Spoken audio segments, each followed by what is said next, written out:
안녕하십니까. 파이터치 연구원 나정지 원장입니다. 오늘 본격 주제를 소개하기 전에 공지사항 하나 하겠습니다.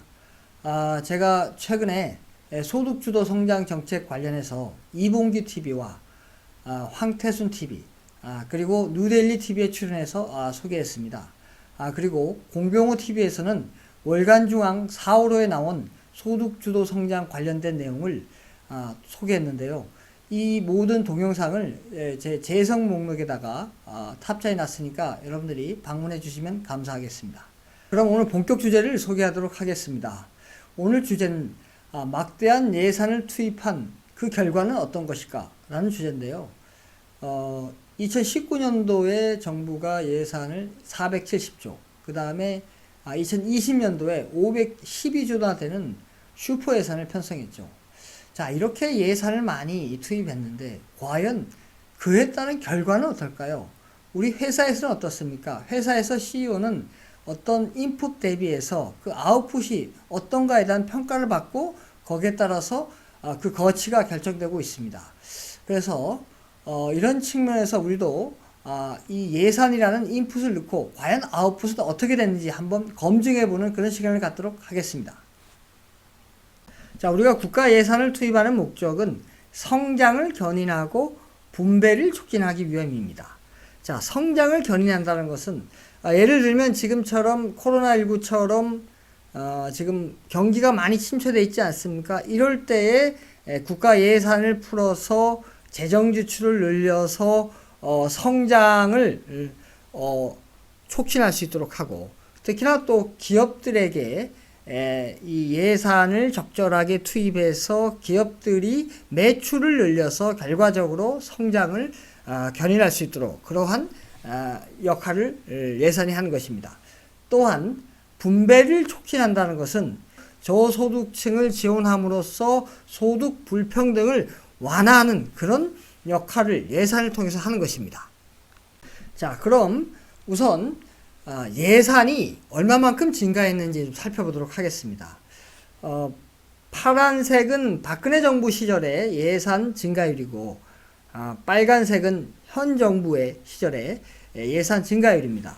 보시는 것처럼 박근혜 정부 때는 가장 낮은 게 2016년도 그 증가율이 2.9%였고, 그러나 현 정부 들어서 2018년도 7.1%로 크게 인상했고, 2019년도에는 9.5%로, 2020년도에는 9.1%로 박근혜 정부 시절 비해서 크게 인상했다는 것을 알 수가 있습니다. 자, 그럼 지금부터 예산 투입에 따른 그 아웃풋인 성장과 분배가 어떻게 됐는지 좀 살펴보도록 하겠습니다. 먼저 성장부터 살펴보도록 하겠습니다. 이 그래프는 전년 대비해서 실질 GDP, 즉 국내 총생산이죠. 그 변화 추이를 보여주고 있습니다. 한마디로 경제 성장률 변화 추이를 보여주고 있습니다. 중앙에 있는 점선은 소득주도 성장 정책을 본격적으로 시행한 시점이 되겠습니다.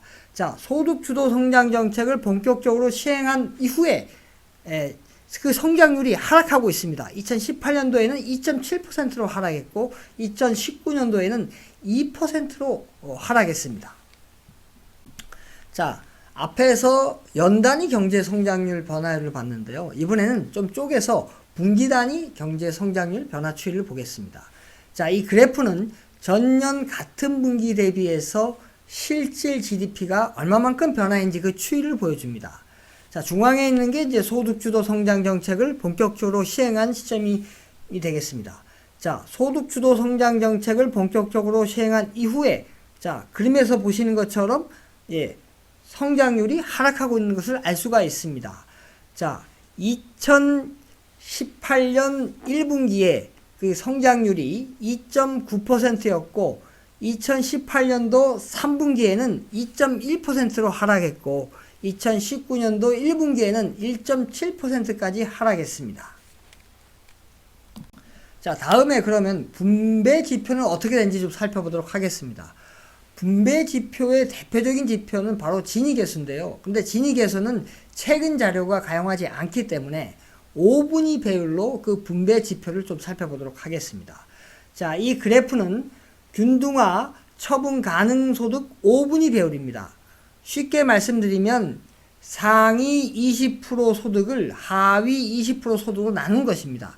따라서 값이 커지면 커질수록 그 분배가 악화됐다는 것을 의미합니다. 즉, 그 소득 격차가 점점 더 벌어진다는 것을 의미합니다.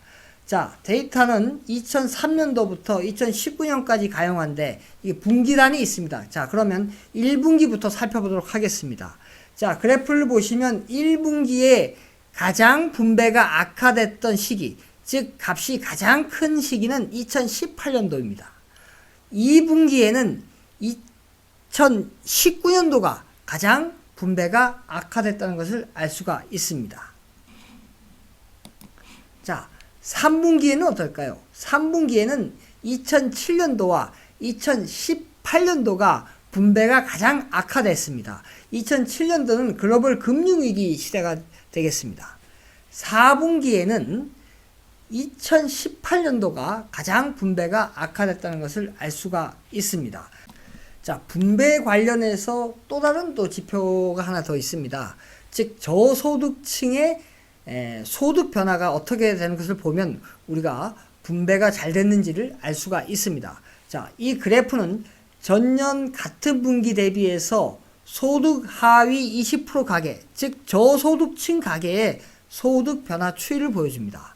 자, 소득 주도 성장 정책을 본격적으로 시행한 2018년도 1, 4분기 이후에 보시면 2018년도 1, 4분기에 마이너스 8%까지 떨어졌고 2018년도 4, 4분기에는 무려 마이너스 18%까지 크게 급락했다는 것을 알 수가 있습니다. 즉 저소득층의 가계소득이 크게 하락했다는 것을 알 수가 있습니다.